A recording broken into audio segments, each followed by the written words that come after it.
Good evening and welcome to the Channel Studios here in London with your international news around the world in 5.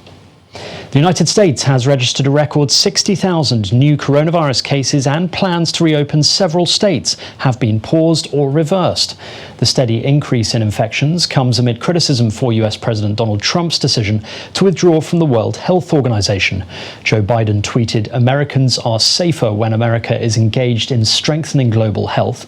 On my first day as president, I will rejoin the World Health Organization and restore our leadership on the world stage." Meanwhile, prominent Brazilian politician Rodrigo Maia has vowed to get a coronavirus test after contact with President Jair Bolsonaro after it was announced he had tested positive for COVID-19. Bolsonaro's diagnosis comes after months of minimizing the severity of the pandemic and defying medical experts, even as the virus has killed more than 66,000 people in his country. Beijing has opened its new national security office in Hong Kong, turning a hotel in the vibrant shopping and commercial district of Causeway Bay into its new headquarters.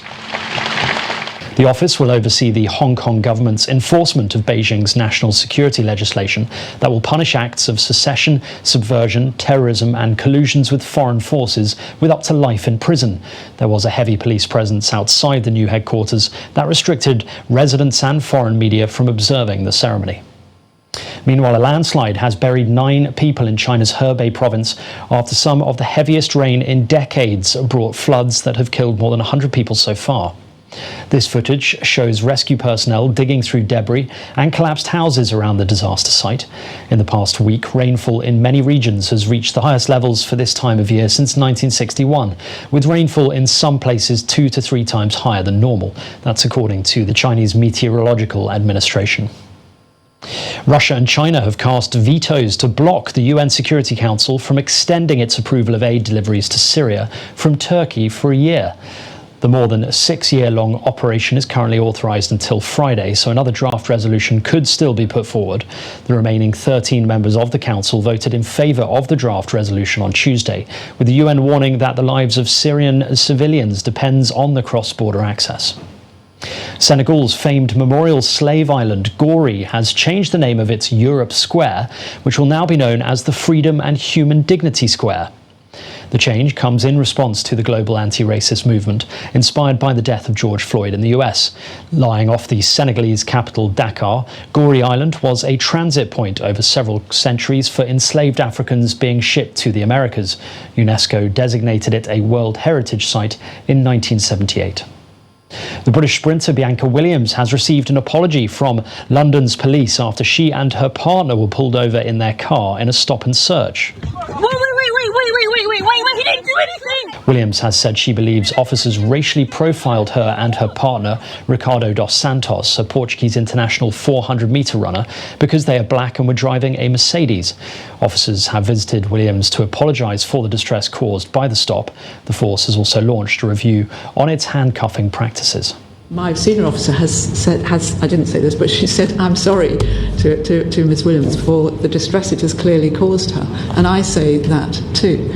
Dozens of people in the Serbian capital of Belgrade are in hospital today after police and protesters were injured in riots outside the National Assembly.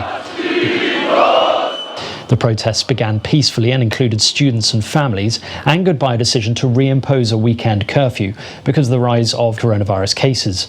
Protesters broke into the assembly, prompting police to intervene. Clashes erupted and police fired tear gas to disperse the demonstrators. North Korea has marked the 26th anniversary of the country's founder, Kim Il-sung's death. This video shows North Korean people placing flowers and paying tributes to statues of Kim Il-sung and the leader Kim Jong-il in Pyongyang. Kim Il-sung led his country from its founding in 1948 through the 1950 to 1953 Korean War until he died in 1994, and his son Kim Jong-il took over. And finally, with their stadium empty due to coronavirus restrictions, the Japanese baseball team Fukuoka SoftBank Hawks have come up with an imaginative, if a little creepy, replacement of fans, dancing robots. Before their most recent game against Rakuten Eagles, over 20 robots danced to the team's fight song on a podium in the otherwise empty stand. The Nippon professional baseball season began 3 months late on June the 19th due to virus pandemic, and currently no supporters are allowed to attend games. And that's your international news around the world in 5. Now back to the Channel studios in Lagos.